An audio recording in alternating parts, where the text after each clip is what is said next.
안녕하세요. 마이 비즈니스 파트너입니다. 지금 보고 있는 상가는 작년 9월에 경매로 취득한 상가인데 낙찰받고 사실 한 번도 못 가보고 지금 촬영하면서 처음 저도 가봤습니다. 이유는 보시는 것처럼 제가 현재 들어갈 수 있는 현재 상황이 아닙니다. 지금 유치권 행사 중에 있고 문은 잠겨 있는 상황입니다. 마음은 열고 들어가고 싶은데 못 들어가고 있는 그런 상황이에요. 인도명령 신청은 해놨고 법원에서 유치권자에게 보내는 우편 송달이 지금 안 되고 있어서 그걸 뭐 2차, 3차 보내고 있는데도 계속 안 되고 있어서 시간이 계속 지연되고 있는 그런 상황이고요.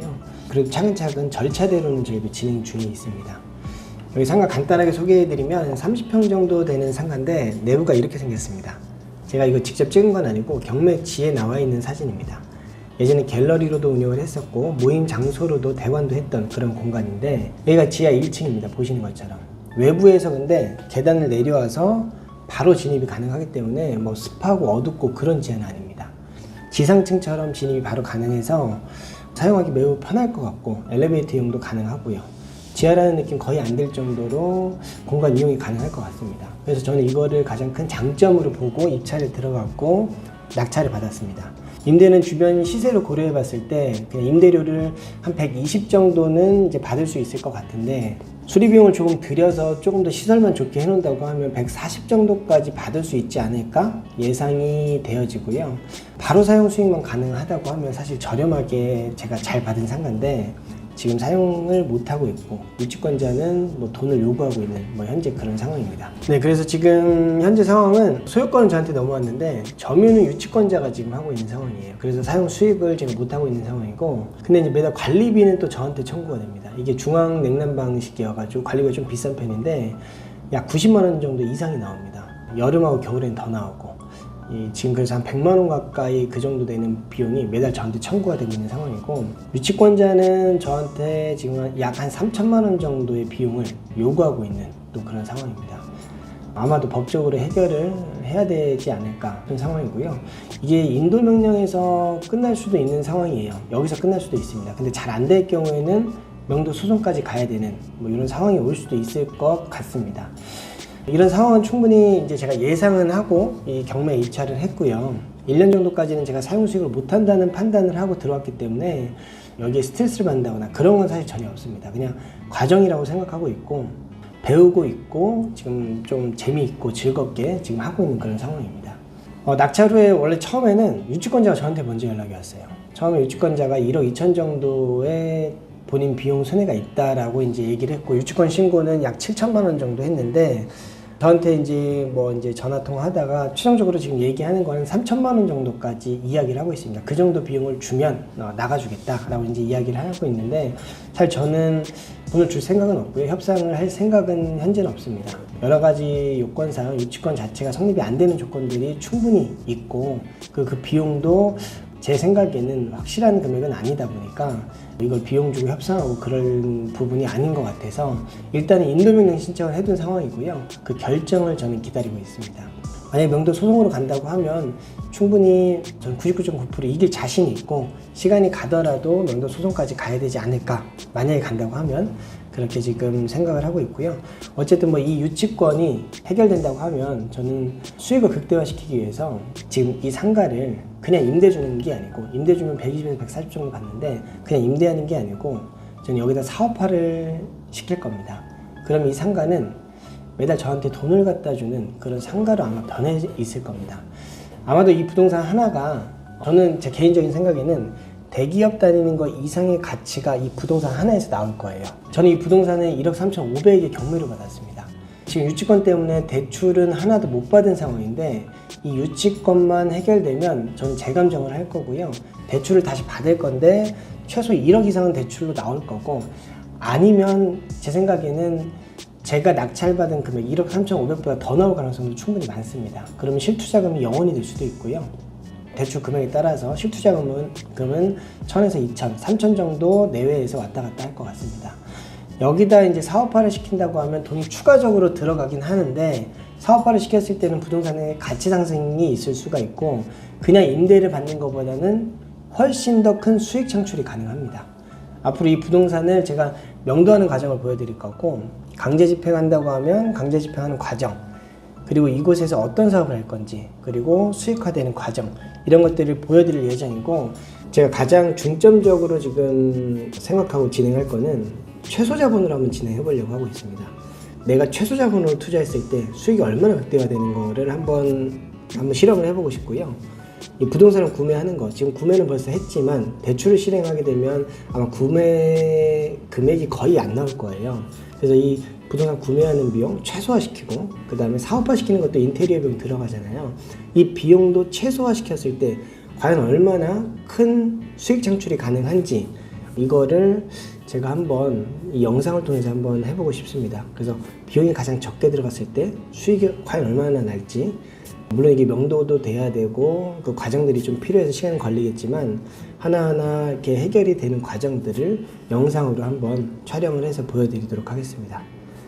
감사합니다. 안녕하세요, 마이 비즈니스 파트너입니다. 오늘은 동작구에 있는 28평짜리 상가 철거 현장이 있어서 지금 가보려고 합니다. 제가 작년 10월에 경매로 낙찰받은 상가고 유치권이 걸려 있어가지고 계속 제가 뭐 내부를 들여다볼 수 있는 상황이 아니었었는데, 어느 날 가보니까 문이 열려져 있고 아무도 점유를 하고 있지 않는 그런 상황이어서 제가 시건장치를 다 변경해버리고 제가 점유를 지금까지 하고 있는 그런 상황입니다. 또 그 와중에 인도명령 결정도 인용으로 나와서 공사해도 전혀 문제가 안 되는 그런 상황이라고 보시면 될 것 같습니다. 어떻게 공간 기획을 할 건지에 대한 고민을 조금 해보는 그런 시간을 한번 가져볼 거고, 일단은 오늘 철거부터 진행할 거거든요. 어떻게 철거가 진행되는지 한번 가서 보고 또 과정들을 보도록 하겠습니다.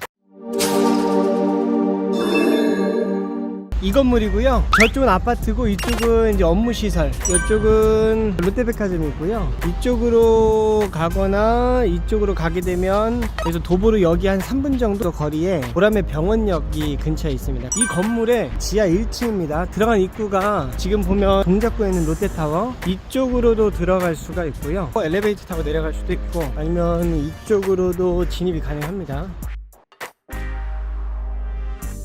그리고 이쪽으로도 정문 쪽이어서 진입이 또 가능하고 총 4군데에서 진입이 가능해요. 여기 있는 모든 지하는 다 아까 제가 말했던 곳으로 들어가야 되는데 이 상가만 이쪽으로 들어갈 수 있습니다. 보시면 바로 진입이 가능한 이런 상가입니다. 지하 느낌이 그렇게 나지 않는 뭐 그런 상가라고 보시면 될 것 같아요.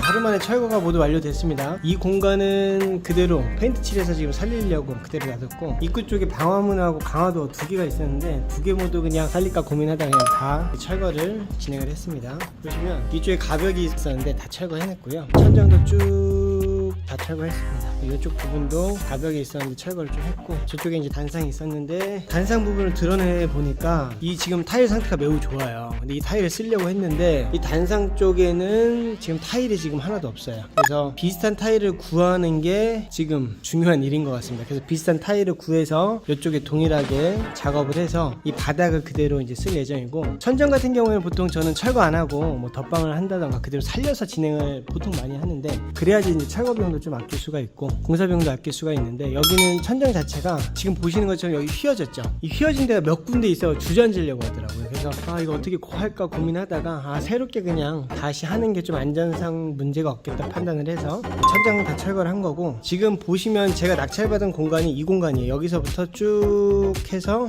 여기까지. 자, 이거는 소유주가 다릅니다. 그래서 이 소유주하고 지금 제가 컨택을 여러 번 해서 실제로 매수나 임대까지 지금 가려고 했었는데 여러 가지 이제 뭐 사정에 의해서 지금 안 되고 있는 상황인 거고, 저희가 기다릴 수가 없어가지고 일단은 저희 거 철거하고 여기다 칸막이를 칠 겁니다. 제가 경매로 낙찰받은 이 공간만 공사를 진행할 겁니다. 나중에 여기를 매수나 제가 임대를 하게 되면 가벽으로 칸막이가 쳐지는 거기 때문에 한 공간을 여기 터서 이 공간도 사용할 수 있게끔 공사를 나중에 협의가 잘 되면 진행을 할 예정이고요. 여기 공유 피스로 지금 계획을 지금 하고 있거든요. 이거 같은 경우에는 지금 쭉 내려와 있는 거 보이시죠? 이거 같은 경우에는 이제 이 건물 자체가 중앙 냉난방으로 지금 냉난방을 공급을 다 해주기 때문에 9시부터 6시까지는 관리비에 다 포함되어 있는 거예요. 그래서 이걸 꼭 살려야 되고, 그래서 이거를 지금 살려서 각 방에 넣어주는 작업을 이제 할 건데, 이게 저녁 6시 이후면 이 냉난방이 안 되다 보니까 뭐 추운 겨울이나 더울 때 여름 같은 경우에는 6시 이후로 근무를 하시는 분들이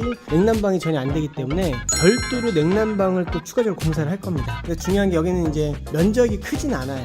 여기 28평이거든요. 실평수가 28평만 냉난방 공사를 한다고 가정했을 때 냉난방 덕트 방식으로 진행했을 때는 대략 한 700만원 좀 넘게 나오고요. 그리고 여기를 멀티 방식으로 해서 각 방마다 실내기를 다 두고 실외기는 1개 정도 두는 방식으로 들어간다고 하면 한 400, 500 정도면 될 것 같고, 아니면 실내기, 실외기 각각 1대1 싱글 방식으로 해서 한 여기 지금 15대, 17대 정도는 들어갈 것 같으니까 그렇게 한다고 하면 1,900만원? 그 정도까지 나옵니다. 그래서 냉난방을 어떻게 지금 할지 고민을 해봐야 되고요. 전체적으로 실측을 한번 해보고 공간 기획을 해보고 어떻게 할지 한번 고민해보도록 하겠습니다. 대략적으로 공간 기획 다 했고요. 대략적으로 도면을 그렸는데 딱 보시면 입구입니다. 제가 방금 들어왔죠. 이쪽에서 쭉 들어와서 복도를 이런 식으로 복도를 낼 예정이고, 지금 여기는 이제 1인실입니다. 하나, 둘, 셋, 넷, 다섯, 여섯. 사이즈가 다 똑같아요.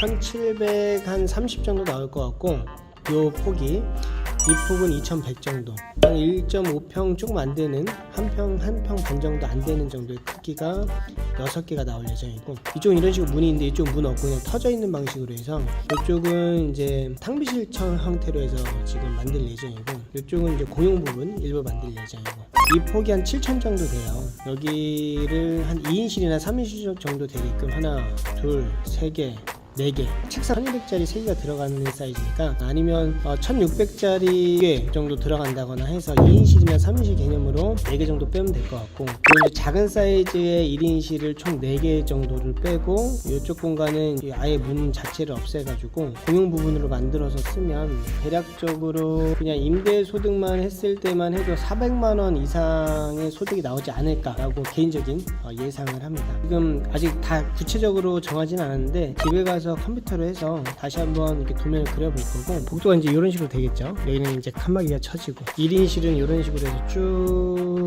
1인실이 나올 거고, 여기는 이제 2, 3인실, 여기는 다시 칸막이가 돼서 한 3개 정도 공간 나눌 거고, 이런 식으로 이제 공간을 기획을 하면 괜찮을 것 같습니다. 여기 워낙 작은 공간이고 공용 부분을 많이 준다기보다는 그냥 개별적인 공간을 주어서 운영하는 게 제 개인적으로 봤을 때는 더 좋지 않을까라고 생각을 해서 이런 형태로 해서 공간 기획을 해봤고, 공사는 다음 주부터 진행을 할 거예요. 여기를 어떻게 공사하는지에 대해서 하나하나 저희가 영상으로 담아서 보여드릴 테니까, 상가가 변화되는 과정, 그리고 임차인이 맞춰지는 과정 등을 이렇게 지켜봐 주시면 제가 열심히 한번 해보도록 하겠습니다. 감사합니다. 동작구에 있는 28평 상가를 공유 오피스로 공사하는 과정을 오늘부터 촬영을 하는 건데, 오늘이 첫 공사 시작인 거고, 이제 바닥 타일, 이 타일 공사고요. 이 타일이 지금 철거를 해보니까 이쪽 부분이 지금 요거 보이시죠? 요거 이렇게 여기가 지금 타일이 없는 상태예요. 그래서 이 똑같은 타일을 구하려고 했는데 없어가지고,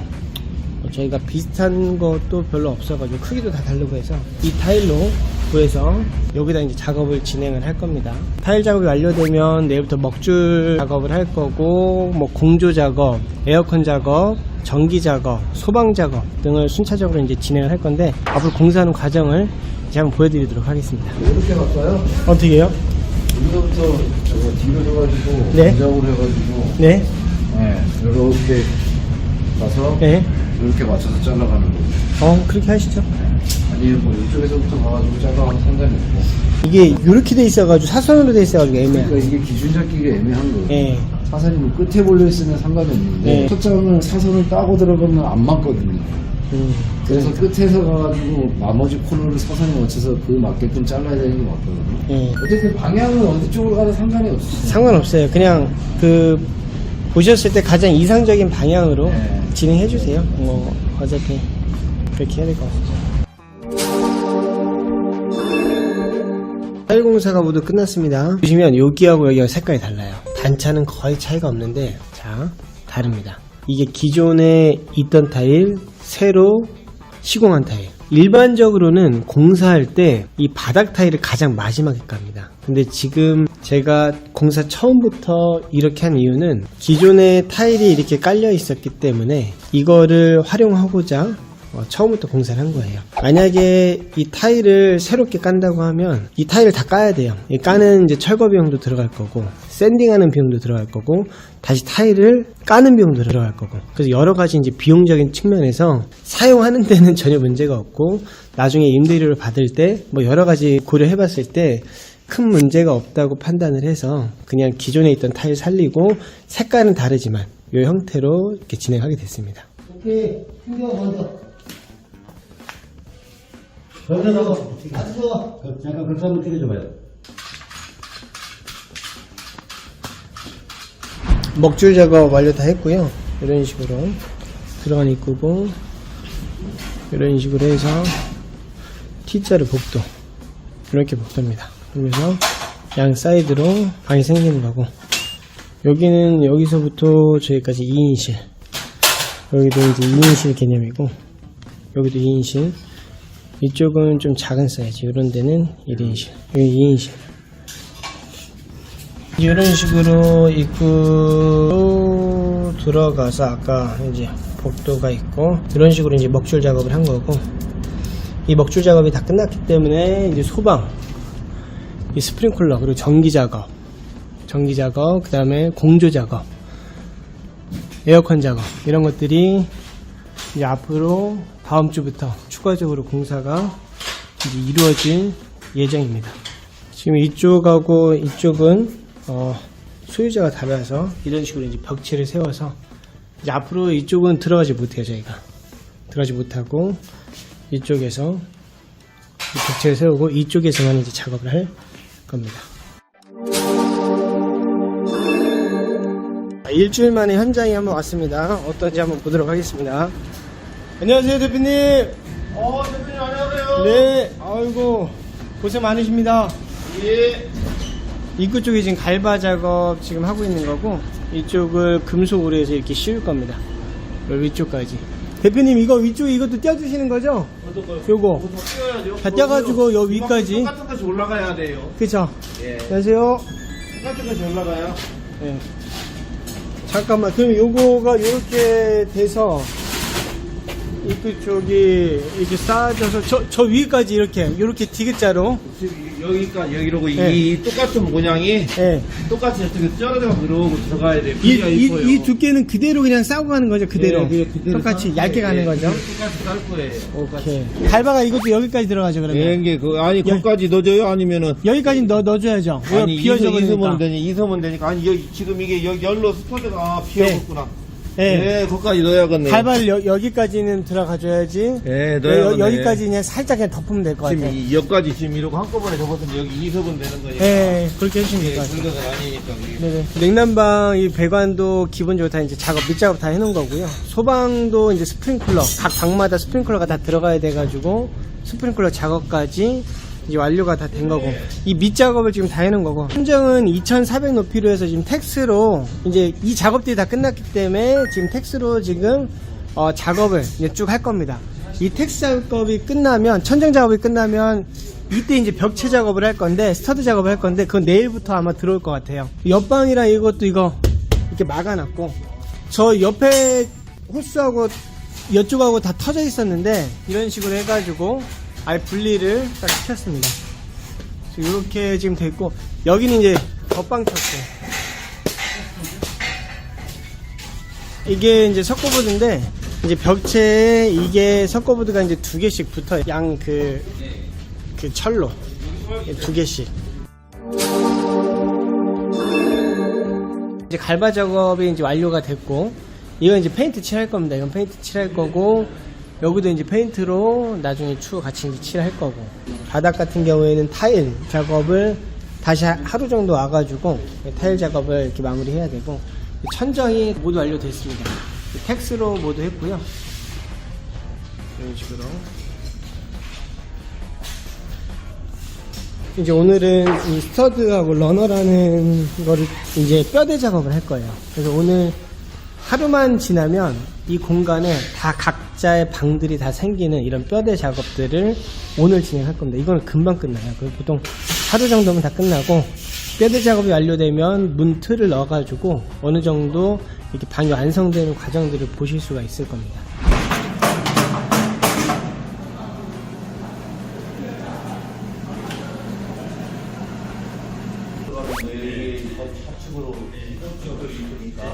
반장님, 그리고 저쪽은 문 안 달리는 거 말씀해 주셔야 돼요. 이쪽은 문이 없고 한 600 정도? 한 요 정도까지만 쳐주면 될 것 같아요. 스타드가 몇이에요? 600만 치면 될 것 같아요. 600만.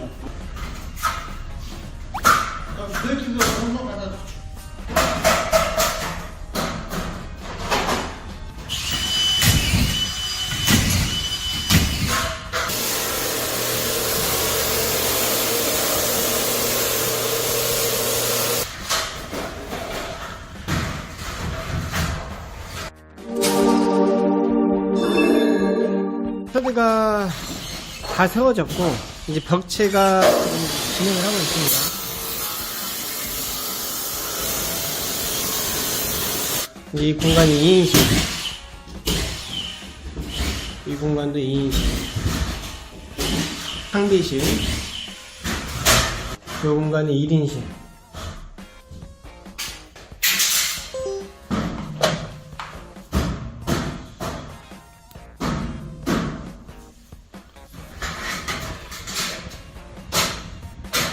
(3일) 만에 한 장이 왔고 공사가 어느 정도 됐는지 한번 보도록 하겠습니다. 스터드는 다 세워져 있는 상황이고 지금 한쪽 면만 이렇게 지금 석고로 해가지고 2장을 지금 붙여놓은 상태입니다.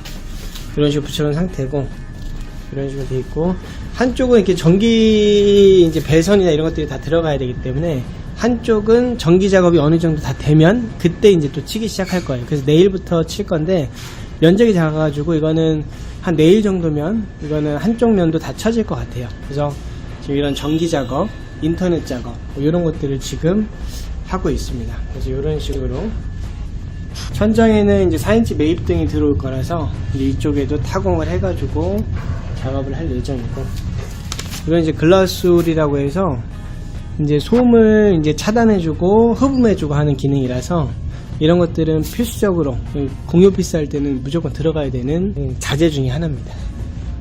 이쪽은 이제 1인실인데 들어갔을 때 이제 이쪽도 이제 칸막이가 쳐질 거고 여기는 2인실이고요. 딱 들어갔을 때 이쪽에는 전기장치가 하나 들어가요. 이런 식으로 들어가고 이제 여기에 글라스홀 들어가고 석고보드로 해서 투피가 쳐질 예정이고 이쪽에 이제 책상이 이제 들어오면 문 쪽이 있으면 이쪽에다 이렇게 책상을 놓지가 않기 때문에 이쪽에다 책상을 놓거든요. 그래서 이쪽에다가 전기하고 인터넷 선을 이런 식으로 배치를 했습니다. 2인실인데 생각보다 넓어요. 괜찮을 것 같아요. 6월 8일 토요일이고요. 공사가 어느 정도 완료됐습니다. 칸막이가 다 끝났고, 뭐 기본 전기, 뭐 공조, 에어컨, 기본 밑작업들이 다 끝난 상태에서 이제 페인트 작업을 진행하고 있고, 어저께 페인트 이제 여기는 이제 툭바데 작업을 진행하는데 원바데까지 다 끝났고요. 지금 이제 툭바데 두 번째 이제 바데를 칠하는 중인데 한번 현장 한번 보도록 하겠습니다. 이 입구 쪽은 여기는 검은색, 여기도 이제 검은색 페인트를 칠할 예정이고, 입구 여기 갈바 부분은 하얀색으로 칠할 예정입니다. 지금 기본적으로 이런 부분에 이제 원바데 작업을 다 끝낸 거고 이제 오늘 다시 투바데 작업을 진행을 합니다. 이 석고보드는 이 사이즈가 있기 때문에 이 면하고 붙어지는 부분에다가 바데 작업, 핸드 작업을 해야 돼요. 그래야지 깔끔하게 면 처리가 되기 때문에 페인트 칠하기 전에 기본적으로 이런 작업을 진행합니다. 이런 작업을 하고 그 다음에 샌딩 작업까지 해야지 깔끔하게 면 처리가 나옵니다. 보통 이제 면 처리가 깔끔하려면 올바데라고 해서 전체를 핸디로 매기는 작업을 하는데 사무실은 그렇게까지 할 필요 없고 그냥 투바데 정도? 어쩔 때는 원바데만 들어가고 마무리하는 경우도 있는데 조금 더 퀄리티를 높게 하려면 투바데 정도 들어가서 이렇게 진행을 합니다. 원바데는 요거라고 보시면 되고요. 투바데는 이제 요런 느낌이라고 보시면 돼요. 이 올바데는 전체를 다 핸디로 잡는 걸 올바데라고 합니다. 책 페인트 작업이 이제 끝나게 되면 이제 전기 들어오고 각 벽에 이제 에어컨 이렇게 설치해 놓은 거 있죠. 배관 에어컨이 들어오고 그 다음에 공조들이 들어온다고 하면 거의 이제 마감이 되는 이제 공사라고 보시면 되고 면적이 크지 않은 공사라서 거의 다 마무리가 됐어요. 20일이 안 되는 공사 기간이었고 조금 있으면 이제 페인트가 완료되면 거의 이제 공사가 이제 끝났다고 보시면 되고, 이제 페인트가 끝나면 보통 일반적으로 바닥을 그 다음 진행을 하는데, 기존에 있던 바닥을 그대로 살려서 이제 공사를 하다 보니까 이 바닥은 그대로 살릴 거고, 기존의 바닥이고 새롭게 이제 요 면이 새롭게 한 타일입니다. 그래서 이렇게 해서 어느 정도 이제 마무리가 된 공사 현장입니다. 최종적으로 이제 마무리가 다시 되면 그때 현장을 다시 한번 보여드리도록 하겠습니다. 동작구 공사 현장이 이제 모두 마무리가 되었습니다. 6월 21일 날 동작점 오픈을 했고, 드디어 마이 비즈니스 파트너 동작점이 이제 새롭게 생겼습니다. 여기는 30평밖에 안 되는 소형 이제 공유 오피스고, 제가 경매로 1억 3천만 원에 작년 10월에 이제 받은 이제 상가인데, 유치권으로 인해서 제가 한 5개월 이상 사용 수익을 못 하고 있다가 올해 한 3월경에 명도를 했어요. 유치권자에게는 돈 하나도 안 주고 명도를 완료를 했습니다. 그래서 5월 말부터 이제 공사는 시작을 했고, 한 달이 안 되는 기간 안에 공사를 마무리 다 했고, 공유오피스 이제 오픈을 이제 했습니다. 정확한 면적은 이제 28평이고, 여기는 워낙 소형이다 보니까 특별한 제가 뭐 기교 부릴 수도 없었고, 작은 공간, 그냥 분리만 딱 하는 공사만 진행을 한 거고요. 공간은 1인실, 2인실, 3인실 이 3개 면적으로 이제 구성을 해서 앞으로 운영을 할 계획을 가지고 있습니다. 여기 공사 비용은 이제 책상 의자 서랍, 그리고 컴퓨터, 뭐 프린트, 뭐 이런 모든 비용까지 다 합치게 되면 약 5,500만원 정도가 들어갔고요. 평당 계산해 보면 한 200만원 가량 들어갔어요. 그래서 공유오피스 공사하면 이 정도 비용이 들어간다, 저 같은 방식으로 했을 때 이렇게 생각하시면 되고, 가장 많은 비용 들어간 게 이제 냉난방기 쪽이 가장 많이 들어갔어요. 여기 한 1,500만원 정도 들어갔습니다. 그래서 이제 앞으로는 세입자를 맞춰서 여기서 이제 돈을 벌어야 되는데, 오픈 전에 사전 계약률이 제로입니다. 한 명도 없습니다. 단 한 명도 없었고, 오픈한 지 지금 이제 이틀 됐는데 문의량도 지금 2통인가 거의 없어 못 받았습니다, 사실은. 그래서 앞으로 이제 만실 채우기 위해서 많은 노력이 필요할 것 같습니다. 많은 마케팅이 필요할 것 같고요. 도대체 여기는 도대체 뭐가 문제여서 사전 계약이 한 명도 없었고, 그리고 또 오픈을 했는데 문의량도 없는지, 앞으로 이제 좀 보완을 해서 개선해서 마케팅을 할 거고, 한번 현장도 가서 한번 어떤 게 문제인지 한번 가서 보도록 하겠습니다. 출발하겠습니다.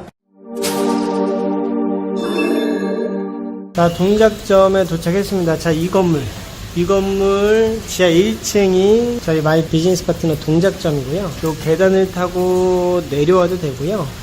지금 이 건물 입구로 들어와서 엘리베이터를 타고 이렇게 와도 됩니다. 그래서 오게 되면 이 입구로 이제 진입이 가능하고요. 이 입구에 진입을 해서 비밀번호 입력하고 들어가면 저희 이 공간들을 사용할 수 있습니다. 지금 여기 공사는 예전에 원래 이거 경매를 받았을 때 이런 것들은 원래 있었어요. 요거는 그대로 페인트 칠만 해서 살려서 지금 그대로 이제 활용하고 있는 중이고, 입구에는 문 2개가 있었는데 다 철거하고, 방화문은 이제 하나만 넣으려고 하다가 이 방화문만 넣게 되면 좀 모양새가 안 날 것 같아가지고 갈바로 해가지고 이런 식으로 지금 작업을 해놨습니다. 그리고 페인트를 이제 칠했고, 이렇게 해놓고 하니까 조금 더 그래도 입구가 좋아 보이는 느낌이 있습니다. 그래서 이런 식으로 이제 공사를 했고, 비밀번호 입력해서 한번 들어가 보도록 하겠습니다.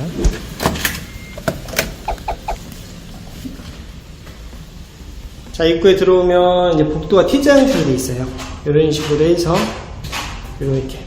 이런 식으로 되어져 있고, 복도는 들어오는 입구 쪽은 1300으로 복도를 했고, 이쪽은 1100 했어요. 제가 지금까지는 복도를 1050, 1000 뭐 이런 식으로 했는데, 입구가 한 1300 정도 되니까 확실히 넓다라는 느낌이 들고, 이쪽도 이제 1100으로 해놓으니까 좁은 느낌이 안 납니다. 소사무실 같은 경우에는 복도 폭을 1000 이렇게 예전에 했었는데, 이제 앞으로는 한 1100 정도는 해줘야 되겠다라는 이제 생각이 좀 들고요. 이런 식으로 이제 공사를 해놨고, 냉난방기 같은 경우에는 제가 멀티 실외기로 이제 해놔서 각 방마다 이런 식으로 해서 냉난방기가 각 방마다 다 들어가 있어요. 쭉 다 들어가 있고, 개별적으로 냉난방은 할 수 있는데, 여기는 이 건물 자체는 이제 시스템이 중앙 냉난방식이에요. 그래서 지금 이거와는 별도로 냉난방을 여기서 별도로 해줘요. 그래서 월요일부터 금요일까지 오전 9시부터 저녁 6시까지는 이거를 그냥 해주기 때문에 별도로 이 냉난방기를 틀 필요가 없이 여기에서도 자연스럽게 냉난방이 다 가능하다. 근데 그 이후에 이제 근무하시는 분들은 개별적으로 방에서 이걸 틀어야 된다. 이런 이제 냉난방 시스템을 이제 공사를 다 해놨고요. 여기는 소형이에요. 28평이다 보니까 뭐 1인실, 2인실, 3인실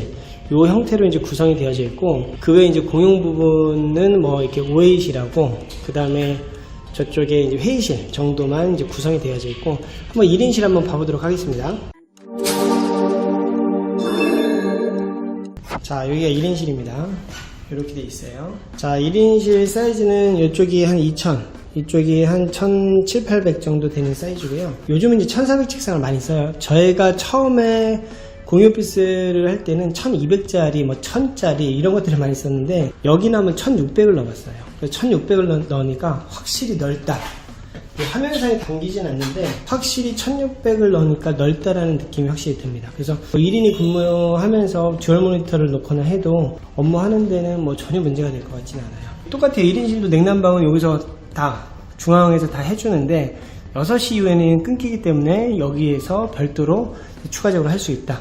이렇게 지금 되어져 있고, 자, 여기가 2인실이고요. 자, 2인실도 책상 1600짜리 2개가 들어가져 있고, 자, 보시면 여기 이 사이즈는 대략 한 4000 정도 되고, 이쪽이 한 1700, 800 정도 됩니다. 이렇게 해서 2인실을 구성해놨고, 2인실도 뭐 다른 내용들은 다 똑같습니다. 여기 1600짜리 2개를 넣으니까 두 분이서 근무해도 답답한 느낌은 없을 것 같다라는 느낌이 들 정도로 좀 널찍한 느낌이 납니다. 그리고 3인실도 사실 사이즈는 똑같아요. 이 사이즈는 3인실도 똑같은데 1200짜리를 3개를 놔봤거든요. 한번 볼게요. 자, 사이즈 똑같아요. 2인실하고 사이즈, 요 사이즈 거의 3m, 1700, 800 거의 똑같은데 1200짜리를 3개를 놨습니다. 3개를 놓으니까 조금 답답하다는 느낌은 있는데, 뭐 세 분이 근무한다고 하시면 금액은 똑같아요. 2인실, 3인실 금액은 어차피 똑같기 때문에 선택을 해서 이제 사용을 하시면 될 것 같습니다. 모든 문은 이제 방화문으로 되어 있어서, 방화문이라는 게 철문이에요. 이 철로 되어 있고, 도어락은 이런 식으로 다 모두 다 달아놨습니다. 자, 이런 식으로 구성이 되어져 있고, 이제 공용 부분이 있는데, 이쪽이 회의실이에요. 자, 여기는 이제 소형 공유 오피스다 보니까 최대 3인 정도밖에 사용을 안 해요. 그러다 보니까 이 회의실도 굳이 뭐 4인실, 5인실, 물론 쓰는 경우도 있긴 하지만, 그렇게 또 널찍하게 공간을 또 빼놓으면 활용도가 좀 떨어진다는 판단을 했기 때문에 그냥 여기도 최대 3인이나 4인 정도가 사용할 수 있게끔 이제 구성을 했습니다. 자, 이런 식으로 이제 구성이 되어져 있습니다. 이쪽에는 이제 싱크대가 있고, 뭐 수도를 사용할 수가 있고, 커피, 차 등을 일부 제공을 하고 있고요. 그 다음에 정수기, 프린트 이런 식으로 해서 이 컴퓨터에 앉아서 이제 활용을 할 수가 있고, 운영을 해보니까 뭐 이런 공간도 사실 많이 사용을 안 하기 때문에 자유롭게 언제든지 사용할 수 있는 공간이다 라고 이제 생각을 하시면 될 것 같습니다. 분리를 해놨어야 되는데 공간을 최대한 이제 활용하고자, 면적이 이제 28평 작다 보니까 이 공간에 이제 합쳐놨고, 쓰레기통이 없어요. 저희는 보시면 쓰레기 놓는 공간이 없고, 여기는 개별적으로 분리수거나 쓰레기를, 바로 옆에가 이제 분리수거장이거든요. 개별적으로 다 분리수거나 쓰레기를 버리는 형태로 해서 그렇게 이제 운영을 할 계획입니다. 여기에는 인건비나 모든 인력들을 최소화시키고, 그에 맞게끔 또 비용적인 부분을 합리적으로 책정을 해서 임대를 하려고 하는 게 지금 이 어떻게 보면 목적 중에 하나이기 때문에, 앞으로 이제 할 일은 이 만실을 채우는 게 1차 목표예요. 자, 요 공간들을 만실을 채우는 게 1차 목표고, 두 번째 만실이 되면 비상대에 집중을 해서 최대한 이제 수익을 극대화시키는 게 두 번째 이제 목표인데, 지금 뭐 단 한 분도 계약은 안 해 있는 상황이고, 앞으로 이제 마케팅을 하기 위해서 사진 좀 찍었고요. 이 사진을 플레이스에 올리고 네이버 광고도 하고 블로그 작업도 하고 해가지고 앞으로 이 공간을 만실을 한번 채워보도록 하겠습니다. 그래서 3개월 후에도 계약자가 별로 없을지, 아니면 3개월 후에 만실로 돌아가는지, 여러 가지 상황들을 저희가 있는 그대로 해서 3개월 후에 어떻게 되는지 다시 한번 촬영해서 보여드리도록 하고, 제가 공유 오피스를 지금 한 8년 정도 했는데, 상주 사무실은 뭐 큰 이슈는 없었어요. 사실은 계획했던 대로 다 돼왔고 했는데, 가격적인 부분도 상주 사무실 같은 경우에는 예전보다 뭐 빠지진 않았고 그대로 유지해야 된다 뭐 이런 느낌이고요. 비상주 같은 경우에는 예전에 비해서 확실히 가격은 이제 떨어진 거는 확실히 맞고, 공급이 확실히 많아지는 게 느껴집니다. 많이 느껴지다 보니까 가격이 내려갈 수밖에 없는 상황인 것 같고, 경기도 확실히 안 좋아요.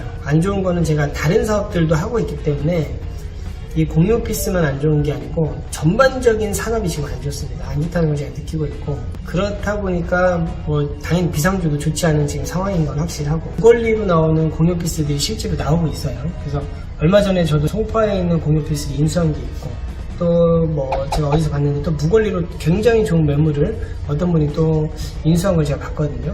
뭐 아무튼 이제 무권리로 나오는 것들도 생겨나고 있고, 무권리는 아니더라도 공유 오피스 매물이 예전엔 별로 없었는데 이 늘어나는 건 확실히 보입니다. 늘어나는 건 확실히 보이기 때문에 공유 오피스 시장도 만만치가 않다라고 이제 개인적으로 생각을 하고 있고, 상당히 200, 300 들여가지고 시설해 놓으면 당장은 될 수는 있지만 앞으로 뭐 2년, 3년 후에는 또 공급이 더 많아지고 뭐 어떤 상황이 올지 모르겠지만 그때는 또 달라질 수 있다라는 이제 판단을 하기 때문에 공유 오피스 하시는 분들은 한 번 더 생각해 보시고 마케팅을 어떻게 할지. 요즘 마케팅 안 되면 공유 오피스에서 돈 못 봅니다. 이건 확실해요. 마케팅이 돼야지 돈을 버는 구조이기 때문에 마케팅을 확실히 할 줄 알아야지 공유 오피스에서 돈을 번다, 이렇게 생각하시고 창업을 해야 되지 않을까라고 개인적으로 생각을 하고, 저 같은 경우도 그래요. 공유 오피스가 지금 10몇 개 있는데 저는 간혹 생각을 하거든요. 가끔 최악의 상황이 왔을 때 과연 나는 내가 운영하는 공유 오피스들은 잘 될까라는 판단을 하고 시뮬레이션 돌려보는데, 아무튼 창업하시는 분들도 그런 판단을 하시고 창업을 해야 되지 않을까라는 개인적인 생각을 하고 있고, 사실 뭐 여기도 단 한 명의 계약자가 없기 때문에 뭐 누굴 걱정하거나 뭐 이런 상황은 지금 제가 할 상황은 아닌데, 저도 똑같은 지금 입장에서 여기를 만실을 한 분 하나하나 지금 계약을 다 해야 되는 상황이고, 이 계약이 완료되는 그날까지 한번 최선을 한번 다해보도록 할 거고, 3개월 후에는 현재 상황이 진짜 어떤지 다시 한번 요 현장에 와서 찍어보는 영상을 한번 다시 가져보도록 하겠습니다. 그때 비상주가 어떻게 되는지, 상주가 어떻게 되는지 이런 부분에 대해서 다시 한번 올려보도록 하겠습니다. 고맙습니다. 지금은 이제 동작구에 있는 지금 상가를 가고 있습니다. 제가 작년 10월에 28평짜리 상가를 1억 3천에 받은 상가가 있습니다.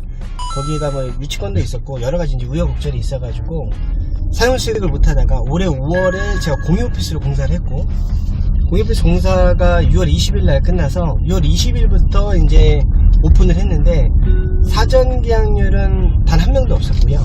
문의량조차 거의 없었던, 처음에 딱 문을 열었을 때 전체가 다 공실인 그런 상황인 상가 공유 오피스였습니다. 근데 지금 이제 운영한 지 만 2달 정도가 지났는데 과연 얼마나 계약이 되었고 또 어떻게 운영이 되고 있는지 한번 현장에 가서 설명을 드리려고 하고 있고요. 여기가 또 재밌는 일이 있었어요. 저희 공유 오피스가 운영을 하고 있는데 또 바로 옆에 어떤 또 재밌는 일이 있어가지고 그것도 한번 소개를 같이 해드리려고 지금 가고 있습니다. 한번 현장에서 한번 다시 한번 만나시죠. 자, 도착했습니다. 자, 이 건물이고요. 여기 지하 1층에 있습니다. 엘리베이터 타고 내려가도 되고 이쪽 들어가서, 아니면 직접 이렇게 내려가도 됩니다. 지하 1층인데 지금 이렇게 보시는 것처럼 외부에서 바로 진입이 가능한 그런 상가여서 완전 지하 느낌은 안 나요, 사실은. 그래서 이렇게 보면 하늘이 보이는 이런 느낌입니다. 들어가서 비밀번호 입력하고, 자, 들어가면, 자, 2달 전에 완전 공실이었어요. 단 한 사람도 입주가 안 되었고 문의조차 없었던 그런 이제 공유 오피스였는데, 지금 현재는 여기는 회의실이고요. 어떻게 됐을까요?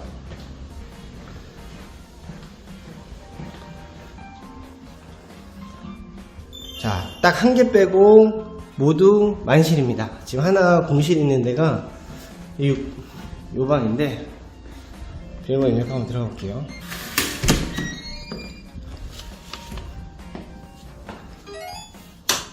여기 현재 이 방이 공실이에요. 뭐 이것도 곧 나갈 거라고 예상되어지고요. 아니, 좋은 것 같아요. 아무리 봐도 이 길이가 1600짜리이기 때문에 와우, 진짜 넓어요. 1600이라. 자, 앉아봤습니다. 와, 개인적으로 너무 좋아요. 1600 사이즈라는 게 진짜 이렇게 광활한지 몰랐어요. 진짜 좋아요. 앞으로는 이제 오픈할 때 저는 1600으로 가야 되지 않을까, 개인적으로 이렇게 생각을 합니다. 와우, 넓고 진짜 좋습니다. 개별적으로 이렇게 이제 냉난방을 할 수가 있기 때문에 이런 식으로 한 명이 근무하기에는 정말 너무 개인적으로 너무 좋습니다. 저도 이 공간에서 제가 근무를 해보진 않았지만 주말에 와가지고 이렇게 해보니까 개인적으로 좋다는 느낌이 들고요. 이런 식으로 이제 입주자 안내상, 아직 입주는 안 했지만 여기도 오늘이 9월 1일인데 며칠 있으면 이번 주나 아마 다음 주 정도 2주 안쪽으로는 여기도 이제 공실이 해결이 돼서 전체가 만실로 되지 않을까 라고 이제 개인적인 예상을 합니다. 우리가 처음에는 이제 사전 계약도 거의 없었고 문의가 거의 없었던 곳이에요. 그럴 수밖에 없었던 이유가 사실 어떻게 보면 공사 전부터 이제 어떤 마케팅이나 광고라는 것을 했어야 되는데 그런 것들을 제가 거의 하지 못했기 때문에 당연한 저는 결과라고 생각을 하고요. 그래서 오픈하자마자 이제 광고에 좀 집중을 했고 현재는 만 2달이 지난 지금 이제 요거 빼고는 만실로 이제 돌아가는 그런 상황입니다. 이제 오픈하고 이제 공실이라고 제가 한번 쭉 찍었었는데 사실 걱정을 제가 안 했던 이유 중에 하나가 마케팅을 안 했기 때문에 당연히 계약이 안 되는 건 당연한 이유고 또 두 번째가 여기가 워낙 소형이에요. 28평밖에 안 돼요. 그러니까 주변이 임대가 뭐 30평, 50평, 100평 이런 사이즈들만 임대를 하다 보니까 여기 주변에는 공유 필수도 없고 소형 자체가 없어요. 그러니까 여기는 마케팅을 사실 안 해도 시간이 문제지 100% 이 수요는 찬다. 이거 얼마 안 되잖아요. 28평. 그래서 이거는 100% 찬다는 판단을 해서 그렇게 사실 뭐 걱정 자체를 안 했던 공간 중에 하나입니다. 그래서 현재는 이렇게 지금 운영이 되어지고 있고, 근데 이제 뭐 공유오피스라는 게 상주 사무실만 있는 게 아니고 이제 비상주 서비스를 통해서, 이거 주소지 임대죠. 그걸 통해서 수익을 좀 극대화시켜야 되는데, 근데 여기가 생각보다 문의가 많지가 않아요. 솔직하게 말씀드리면. 어떻게 보면 이제 상주 사무실은 수익이 변동이 없습니다. 그대로 가요. 그러니까 올라갈 수가 없어요. 그대로 있는 수익인데, 이 공유오피스는 이 비상주 서비스를 통해서 수익을 이제 극대화시키는 이런 방법으로 이제 사업을 운영을 해야 되는데, 아직까지는 여기는 비상주가 그렇게 재밌는 상황은 아니다 라고 저 개인적으로는 지금 이렇게 판단을 하고 있습니다. 그래서 여기를 좀 마케팅에 집중을 할 거고, 비상주는 마케팅을 어떻게 하느냐에 따라 매출 차이가 좀 많이 발생을 해요. 그래서 여기는 마케팅에 좀 집중을 해야 되고, 또 비상주 제가 공유오피스를 14개 운영하다 보니까 마케팅을 똑같이 해도 지점에 따라서, 위치에 따라서 이 비상주 수요 자체가 좀 차이가 있습니다. 그래서 여기 동작점 아직 2달밖에 운영을 안 해봤기 때문에 한 3달, 4달 데이터가 좀 쌓이다 보면 대략적으로 이제 나오지 않을까 이런 생각을 하고요. 8월달 기준으로 여기 순이익이 얼마 나왔을까요? 여기 순이익이 600만원 나왔습니다.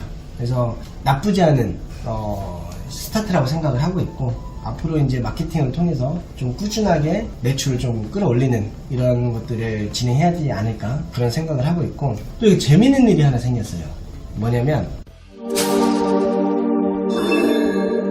재미있는 일이라기보다 뭐 어떻게 보면 좀 재밌기도 해요. 악재 중에 하나긴 한데, 제가 이 134호를 경매로 낙찰 받은 거고, 여기 28평이에요. 원래는 이제 낙찰 받았을 때는 134호하고 135호하고 처음엔 터져 있었습니다. 그러니까 저는 134호를 받았기 때문에 칸막이를 딱 치고 135호하고 분리를 하고 이 공간만 공유오피스 공사를 한 거예요. 그리고 제가 운영하고 있는 상황이었는데 135호가 경매로 나왔어요.